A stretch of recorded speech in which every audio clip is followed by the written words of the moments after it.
시청자 여러분 안녕하십니까? 헬로티비 뉴스입니다. 자, 김난영 아나운서 장 보러 갔을 때 마지막에 영수증 혹시 받아오세요? 종이 영수증이요? 네.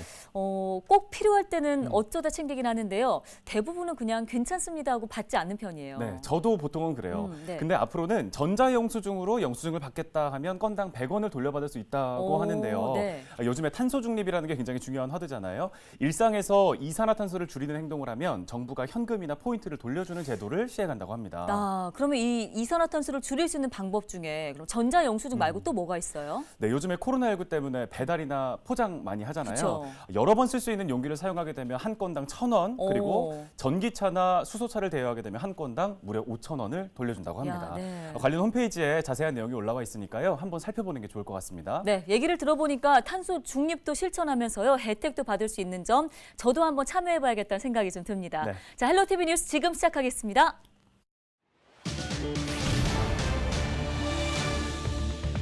서울시의 코로나19 신규 확진자가 일주일 만에 1,000명대로 올라선 가운데 19일 신규 확진자는 전날보다 130여 명이 많은 1,362명을 기록했습니다.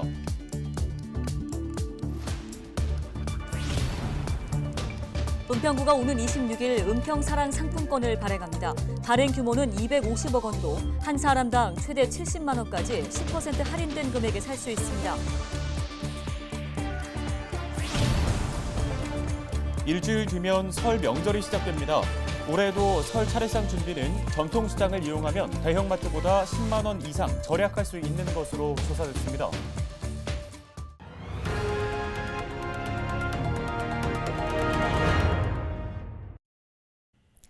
첫 소식입니다.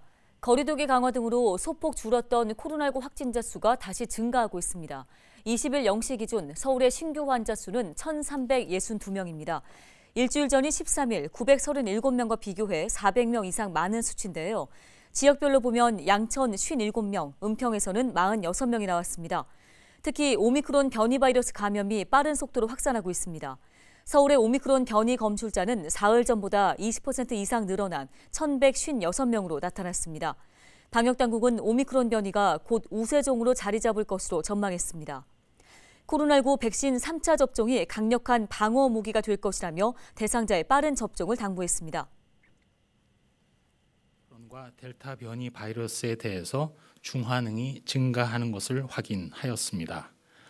각각 오미크론 변이에 대한 중화 항체가는 접종 전 대비 10.5에서 28.9배 증가하였고 19일부터 오미크론 변이 확진자도 재택치료가 원칙입니다. 서울시는 재택치료자 증가에 대비해 동네 의원에서 확진자를 관리하는 의원급 재택치료 시범 사업을 시작합니다. 오전 8시부터 오후 10시까지는 개별 의원이 건강 모니터링과 비대면 진료를 하고 심야 시간에는 의료기관이 환자를 관리하는 방식입니다. 의원급 재택치료는 구로와 서초, 중랑구 등 5개 자치구에서 순차적으로 시범 운영하며 모든 자치구로 확대될 예정입니다. 서울의 재택치료 환자는 신규 804명이 추가되면서 현재 4,705명이 치료 중입니다. 코로나19 소식 이어가겠습니다. 코로나19 대유행으로 마스크 쓰기가 일상이 된 지도 어느덧 3년 차에 접어들었는데요. 주사 백신도 2차를 넘어서 3차까지 접종하고 있지만 확산세는 여전히 줄지 않고 있습니다. 네, 최근에 먹는 알약으로 백신이 등장하면서 국내에서도 투여가 시작돼 관심이 높아지고 있습니다. 그만큼 먹는 치료에 대한 궁금증도 많을 것 같은데요. 오늘 이 시간에는 엄종식 감염내과 전문의를 연결해서 관련된 내용 자세하게 살펴보겠습니다. 안녕하십니까? 네, 안녕하십니까? 자, 먹는 치료제에 대한 궁금증이 많습니다. 현재까지 먼저 나타난 효과와 부작용을 좀 정리해 볼까요? 네, 일단 지금 팍스로비드라는 이름으로 생산이 되고 있는데 이 약을 먹게 되면은 코로나19로 인한 증상이나 징후가 완화되는 효과가 있습니다. 그런데 사실 이 증상 완화 효과보다는 더 중요한 것이 코로나19가 중증으로 진행하는 것을 예방하는 효과입니다. 임상 연구에서는 한 88% 정도 중증으로 진행하는 것을 감소시킨다고 보고가 되어 있는데 실제 처방을 해보면 현장에서는 이 88%보다는 조금 낮은 중증 예방 효과가 있지 않을까 이렇게 예측을 하고 있습니다. 네, 그러면 지금 이 먹는 치료제 처방과 투여가 어떤 분들을 대상으로 진행이 되고 있는지 또 투여하는 기간은 어느 정도인지도 좀 설명해 주실 수 있을까요? 이게 아무래도 이 공급 물량이 제한이 있기 때문에 모든 확진자에게 드리지는 못하고 있고요. 현재 우리나라에서 처방 대상으로 정의한 그런 환자는 나이가 65세 이상이거나 그 면역 저하자인 그런 환자분들 중에서 코로나19 증상이 발생하고 5일 이내의 상태이고 산소 치료가 필요하지 않은 그런 경증 또는 중등증에 해당하는 환자가 투여 대상입니다. 예, 또 아무래도 먹는 치료제다 보니까 성분도 좀 궁금합니다. 주요 성분들은 어떤 것들이 있나요?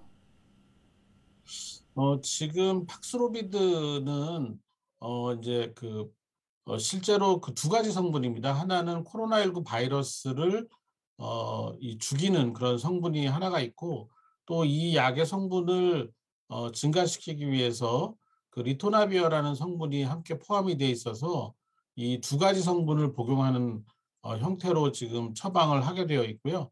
또 하나 경구 치료제는 아직 우리나라에 도입은 되지 않았지만 몰루피라비어라는 성분의 약이 있습니다. 상품명은 라게브리오라고 하는데요.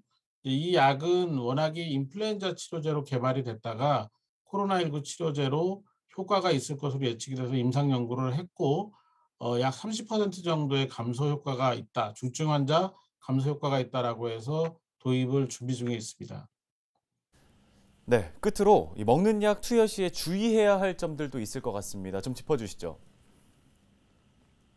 처방을 받으신 분들은 그 5일 동안 하루 2번 3알씩 한 번에 3알씩 복용을 잘 끝까지 다 하셔야 되는 게 중요하겠고요.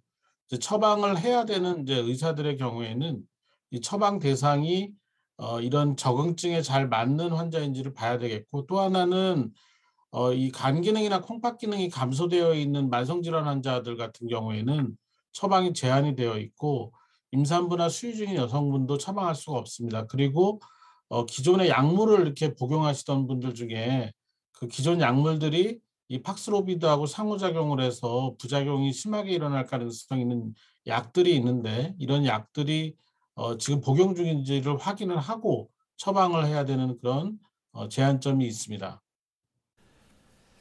네, 오늘 도움 말씀은 여기까지 듣겠습니다. 지금까지 엄중식 감염내과 전문의 연결해서 먹는 치료제에 대한 궁금증 들어봤습니다.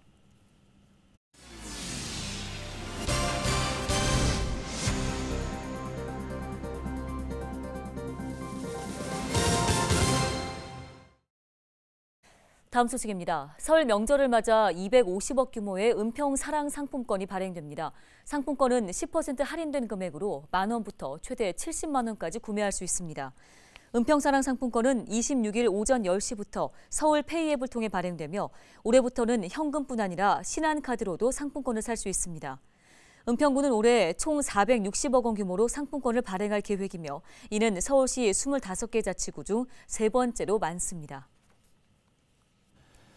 네, 코로나19 위기가 계속되는 상황 속에서도 올해 설 명절이 또 코앞으로 다가왔습니다. 간소화되기는 했지만 차례상 준비 여전히 신경 쓰이실 텐데요. 네, 과일은 생산량이 늘어나면서 가격이 내려갔는데 작황이 좋지 않은 대추와 곶감은 값이 올랐습니다. 특히 전통시장을 이용하면 대형마트보다 10만 원 이상을 아낄 수 있다고 하는데요. 안수민 기자가 소식 전해왔습니다. 탐스럽고 고운 빛깔의 과일들이 눈길을 사로잡습니다. 생선 가게에는 주렁주렁 매달린 제수용 생선들이 손님을 기다립니다. 가격을 흥정하고 덤을 얹어주는 정이 남아 있다는 것, 바로 전통시장의 가장 큰 매력입니다. 물건 다 같이 않고 또 A급 있고 B급 있고 C급 있고 그러는데 이 시장에서는 생선부터 야채, 과일 모든 것이 이 동네 장사다 보니까 물건은 무조건 좋은 걸 가져가요. 신선한 제수용품을 찾는 시민들은 올해도 전통시장에서 설을 준비합니다. 간장사기 때문에 오고 고기 사면 오고 뭐 채소, 상추나 뭐 콩나물 이런 거 주장으로 많이 옵니다. 싱싱한 거 살려면은 재래시장으로 와야 되죠. 전통시장에서 차례상을 준비하면 비용도 줄일 수 있는 것으로 나타났습니다. 한국농수산식품유통공사가 조사한 결과를 보면 올해 전통시장에서 장을 볼 경우 26만 4천 원, 대형마트에서는 36만 3천 원이 들었습니다. 전통시장이 10만 원가량 저렴한 셈입니다. 품목별로는 차례상에 주로 올리는 28개 식재료 중 소고기와 조기, 두부, 대추, 밤 등 19개가 전통시장에서 더 쌌습니다. 지난해와 비교하면 쌀과 과일은 작황이 좋고 재배 면적이 늘어나 값이 내렸습니다. 반면 늦장마와 냉해의 영향으로 대추, 도라지 등 견과류와 임산물의 가격은 상승했습니다. 소고기 가격도 지난해보다 올랐는데 코로나19 여파로 가정 내 소비량이 늘어난 것이 영향으로 분석됩니다. 전통시장에서는 온누리 상품권이나 지역화폐를 이용하고 할인 혜택도 볼 수 있어 설 명절을 앞두고 시민들의 발길이 이어질 것으로 보입니다. 헬로티비 뉴스 안수민입니다.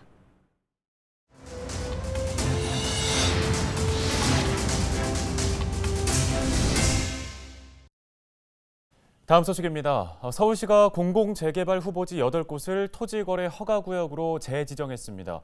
재지정 대상지는 정부의 공공재개발 후보지로 선정된 강북구 강북 5구역, 영등포구 양평 13구역, 동작구 흑석 2구역 등 8곳인데요.